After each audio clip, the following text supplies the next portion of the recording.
سیدنا جابر فرماتے ہیں رضی اللہ تعالیٰ عنہ، اللہ کے نبی صلی اللہ علیہ وسلم نے مجھ سے وعدہ کیا، ایک بات کہی کہ لو جانی مال بحرین، یہ بحرین سے جو مال غنیمت آتا ہے سیدنا علی کو بھیجا تھا، اور دیگر معاملات تھے تفصیلی، تو وہاں سے جو مال آ رہا ہے اگر میرے پاس آیا تو میں تمہیں اتنا اتنا اتنا اتنا دوں گا۔ کہتے ہیں یہ اللہ کے نبی صلی اللہ علیہ وسلم کی زندگی میں مال آ نہیں سکا،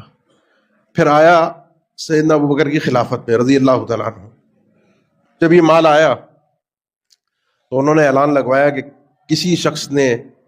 اللہ کے نبی صلی اللہ علیہ وسلم سے کسی شخص نے کوئی وعدہ کیا ہے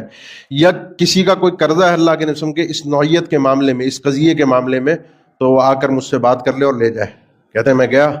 میں نے سیدنا جابر فرماتے ہیں سیدنا ابوبکر صدیق کو بتایا کہ اللہ کے نبی صلی اللہ علیہ وسلم نے مجھ سے یہ کہا تھا، تو انہوں نے جھولیاں بھر بھر کے، ہاتھ مٹھیاں بھر بھر کے میری جھولی میں ڈالی سونے اور چاندی کی، میں نے گنے تو وہ تقریباً 500 درہم یا دینار بنے۔ گننے کے بعد میں نے کہا یہ اتنے ہیں، انہوں نے کہا یہ اتنے ہیں، اس سے مزید 2 گنا اور لو، کیونکہ اللہ کے نبی صلی اللہ علیہ وسلم نے تمہیں 3 دفعہ کہا تھا اگر آیا تو میں تمہیں ہا کذا و ہا کذا و ہا کذا، 3 دفعہ اللہ کے نبی نے کہا تھا، جتنا ایک دفعہ دیا اس کے ڈبل اور لو۔ وعدہ سچا تھا، نیت سچی تھی دینے کی۔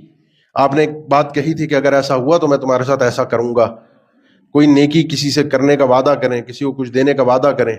تو انسان سے اللہ وہ کام پورا کروا ہی دیتا ہے، ایسا نہیں ہوتا کہ وہ رکاوٹ بن جائے، اللہ پورا کرواتا ہے۔